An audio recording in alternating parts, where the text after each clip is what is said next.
I feel like there's a common misconception that being a homemaker is easy, but if it was, wouldn't everyone be doing it? And so today I'm going to challenge you to see if you have what it takes to be a homemaker with these 8 unique skills that would indicate that you would. And this is going to go beyond the traditional cooking and cleaning and such. So without further ado, let's jump in.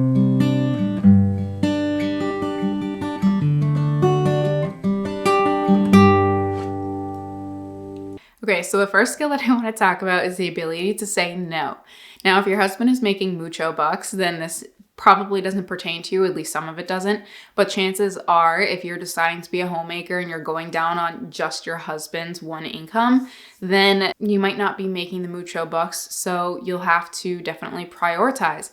And saying no means you might need to say no to friends and family that want to go out to dinner, but you just can't afford that, or it's not in your budget. Or it might be like saying no to lifestyle habits like traveling. You might not have that in your budget to be able to just go out and travel whenever you want. Or it might be saying no to temptations like sloth. Like, it would be easy to just sit around all day and do nothing and watch TV, but being a homemaker is so much more than that. And I think a lot of people just kind of assume that that's what we do all day, but that's definitely not the case. So just saying no to those temptations and doing your chores and doing the things that need to get done throughout the day to be able to make the home the place that you want it to be. The next skill that I want to talk about is the skill of being able to budget. And I have a full guide. I'll put links below on 14 things that I'm not going to be spending money on to save money this year. But essentially, you need to know how to budget because, like I said in the first skill section, you're going to be on one income and you need to know how to make that one income stretch. And it might mean taking up things like canning or making food from scratch, or just being efficient with the dollar and shopping around when it comes to different services for the house, like electric or like auto insurance. But essentially, you need to know how to budget and manage your money well to make that income stretch as much as it can. The third skill that I want to talk about is learning how to prioritize. And I do have a full guide on how a homemaker needs to prioritize in her day. I'll put that below as well. But it's amazing how quickly the day goes by. Like, sometimes I feel like I wake up and then it's just gone. And so learning how to prioritize what you spend your time on throughout the day is huge. For example, and I know this is definitely a unique situation that doesn't pertain to a lot of other people, but my husband and I are building a home right now. And so that is taking the priority in my day. Reaching out to different contractors, getting quotes, doing the financing process, whatever, like just trying to figure everything out. And it takes time. It takes a lot of time. And so as a result, there's other things that were once a priority throughout my day that is now on the back burner simply because this is taking up the space that I have like designated to the top tier, like priority things in my life. So the fourth thing that I want to talk about is a willingness to try new things.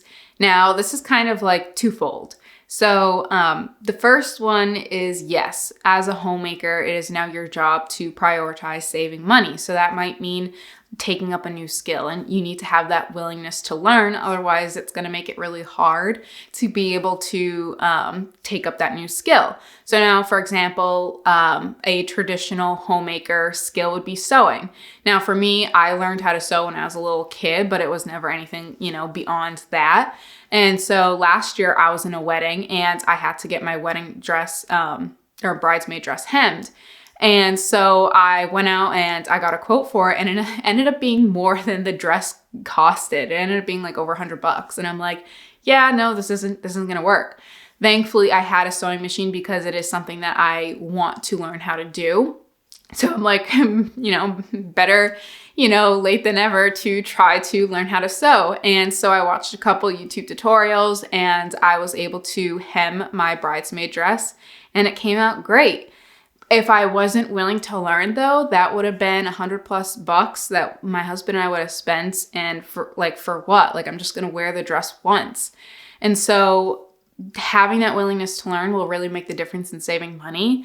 And so the other part that I want to talk about really has to do with the willingness to learn when it comes to things in the kitchen, like canning and bread making and fermenting.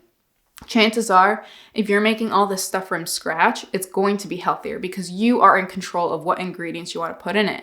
So for a dual income household, obviously, they don't have the time to mill their own wheat and make their own bread from it. They're going to go and buy a loaf from the store. And even if it is organic, I would still say making it at home is like if you're doing it right, is probably going to be healthier in the long run.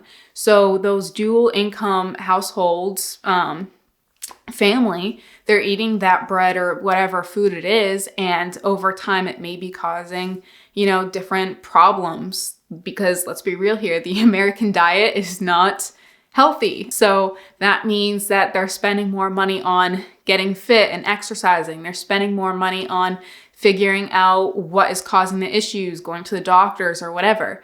But as a homemaker, if you're doing it right from the start, then you don't have to worry about all those other expenses and all that other time spent trying to fix the original problem of just eating healthy. The fifth skill that I want to talk about is what I like to call phoning a friend. Now, as a homemaker, you spend a lot of time in the home, and chances are you are by yourself. And maybe you have kids, but there's something to be said about having adult conversations and being with adults. And so if you're spending all this time without having that, you are going to go crazy. Maybe not the introverts out there in the world, but for the rest of us, having that contact with someone, a like peer, is huge. So reach out to a friend, make that effort. Like that is definitely, like I said before, like learning priorities, like that is a priority.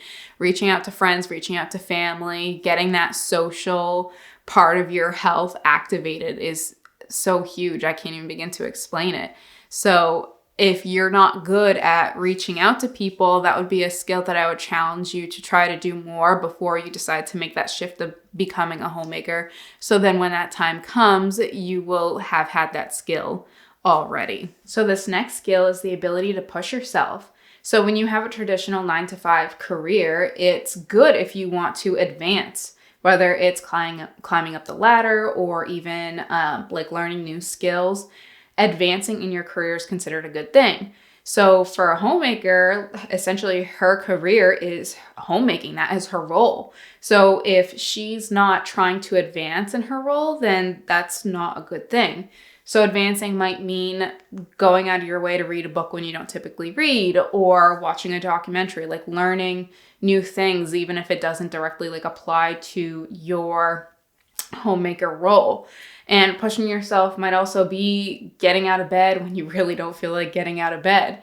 It's easier when you have something like, okay, like I need to be at my job for 9 o'clock, so I need to get out of bed. When you don't have that hard deadline, it's definitely harder if you are the type of person to struggle getting up, to want to get out of bed. So you need to be able to push yourself to do those things that you don't have that hard deadline for. So the seventh skill I want to talk about is being comfortable in your own skin. And as a homemaker, you spend a lot of time by yourself. And I find sometimes people get uncomfortable with this. Like they get uncomfortable with the silence. Like it makes them feel on edge. And granted, yes, you can always play music. I mean, if you're running the dishwasher, that's going to be in the background. But it's not always the case. That's not, 24/7. So I would challenge you, if you struggle with being comfortable in your own skin, like being comfortable just in the quietness, to take that in little increments, especially if you're planning on being a stay-at-home mom after you have a kid. I was just talking to my husband and I was telling him, I'm like, I'm kind of at an advantage because I'm a homemaker now before we have kids. When that time comes, when we have kids and I'm staying home with them, I already know what it's like to be alone in the space in the house. And yeah, sometimes like you go stir crazy or it's silent. But for the most part, like I would say I'm pretty comfortable in my own skin. For someone who is working up until they have a child, that's probably going to be a different story. They're probably going to be thinking like just the adjustment alone of having a new child is like the only thing that they're expecting is going to be different. But I would say it's twofold. It's having that new addition and then also being by yourself all the time. It's just like two different things going on. So I would say if that's your plan to be a stay-at-home mom and you're going to be working up until that point happens, to just take some time and spend it alone, spend it in the silence, just be by yourself and see how you handle it, because you might be surprised that it is actually harder. Not for everyone, but it's harder than what it might be or what you might think it would be. So the last skill that I want to talk about is being thrifty. And I have multiple examples of this, whether it's the headboard example that I have. I ended up getting this headboard from Facebook Marketplace, and then I flipped it and I turned it into the headboard that my husband and I have now and spent a fraction of the price. Or like even this bookshelf, we inherited it and I was able to turn it into a coffee station, or even just making soap or beeswax wrap. Just being thrifty and crafty will help you save money in the long run. And sometimes you need to think outside the box to figure out how to thrift or craft certain things. And again, like I'll put links below to all the examples that I just gave, but you really do need to have that skill to be able to make ends meet. And it's not always fun and it takes time, but I mean, that's just what you have to do. But that is all I have today. I hope you enjoyed, and comment below if you have any other skills that you think would also fit into this section of difficult or easy skills that you would need besides the traditional cooking and cleaning that would make a good homemaker. But until next time, I will see you then. Bye.